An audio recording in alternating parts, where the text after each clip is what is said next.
Praise the Lord. கர்த்தரும் இரட்சகருமாகிய இயேசு கிறிஸ்துவின் இனிய நாமத்தினாலே உங்கள் அனைவருக்கும் என் அன்பின் வாழ்த்துக்கள். இந்த புதிய நாளை காண செய்த தேவனுக்கு ஸ்தோத்திரம் உண்டாவதாக. கர்த்தர் உங்களை ஆசீர்வதித்து இந்த நாளை ஆசீர்வாதமாய் மாற்றி தருவாராக. யாத்திராகமம் 14வது அதிகாரம் 21வது வசனம். மோசே தன் கையை சமுத்திரத்தின் மேல் நீட்டினான்.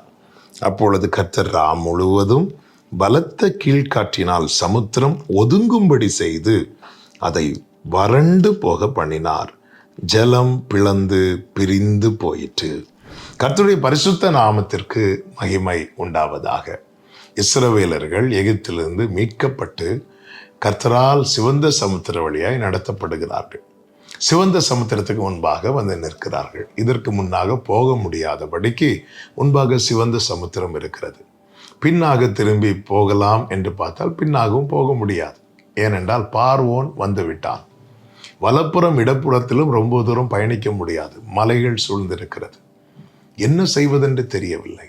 இந்த நேரத்தில் தான் கர்த்தர் என்ன செய்கிறார் என்றால், தம்முடைய வல்லமையினால் ஒரு காற்றை அனுப்பி அந்த சமுத்திரத்தை பிளந்து போக பண்ணுகிறார்.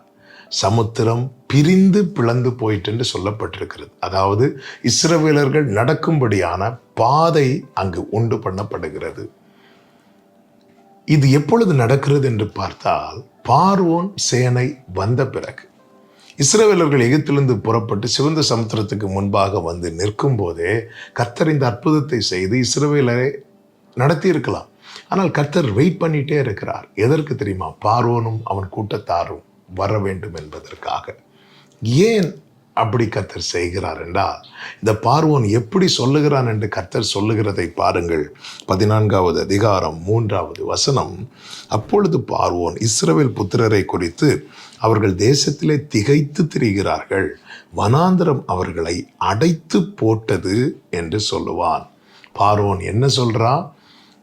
ரட்சிக்கப்பட்ட ஜனங்கள் இப்பொழுது அடைக்கப்பட்டிருக்கிறாங்க, வனாந்திரம் அவர்களை அடைத்து போட்டது, அவர்கள் திகைத்து திரிகிறார்கள், இனி அவர்களுக்கு வாழ்வு இல்லை, இனி அவர்களுக்கு எதுவுமே கிடையாது, எல்லாமே அவர்கள் கைவிட்டு போய்விட்டது, அவர்களை நாம் எளிதில் அகப்படுத்தி கொள்ளலாம் என்றவன் எண்ணி அவன் புறப்பட்டு வருகிறான். அவன் வருகிறது வரைக்கும் கர்த்தர் வெயிட் பண்ணுகிறார்.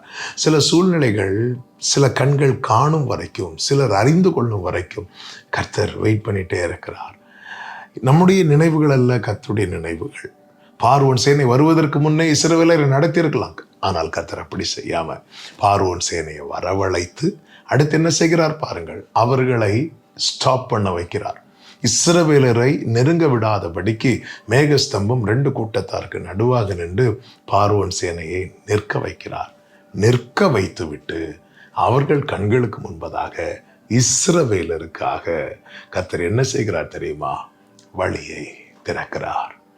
இவங்க அடுத்த ஸ்டெப் எடுத்து வைக்க முடியாம பார்வோன் சேனை நிற்கும் போது அவர்கள் கண்களுக்கு முன்பதாக இஸ்ரவேலர்கள் நடந்து போகிறார்கள். நம் தேவன் சத்துருக்களுக்கு முன்பாக பந்தியை ஆயத்தப்படுத்துகிறவர். அப்படிப்பட்ட தேவனை தான் நாம் தெய்வமாய் கொண்டிருக்கிறோம். பல காரியங்கள், ஆண்டவரே, எல்லாரும் அப்படிதான் சொல்றாங்க, ஆண்டவரே இனி எனக்கு வாழ்வு இல்லை, இனி இவன் வாழ்க்கை கஷ்டம், இப்படிதான் ஆண்டவர் எல்லாரும் பேசிட்டு இருக்கிறாங்க. எல்லாரும் பேசுறாங்களா?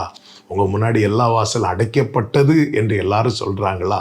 அவர்கள் கண்களுக்கு முன்பதாக கர்த்தர் உங்களுக்கான பாதையை திறந்து உங்களை நடத்த வல்லவராயிருக்கிறார். இந்த தேவன் என்றென்றைக்கும் உள்ள சதா காலமும் நம்முடைய தேவன். மரண பரியந்தம் நம்மை நடத்துவார். கர்த்தரை நம்புங்கள், நம்பி முன் செல்லுங்கள், கர்த்தர் உங்களை நடத்துவார். இயேசுவை நம்புவேன், நாளெல்லாம் நான் பின்பற்றுவேன், என்னை அவரிடம் ஒப்படைத்தே, வெட்கப்பட்டு போக மாட்டேன். நல்ல தகப்பனே, சத்துரு கண்காண எங்கள் முன்பதாக வாசலை திறந்து எங்களை வழி நடத்துகிறவரே, நம்முடைய அதிசயமான செயல்களுக்காய் ஸ்தோத்திரம். நம்பி முன் செல்ல கிருபை தாரும். இயேசுவின் நாமத்தில் பிதாவே,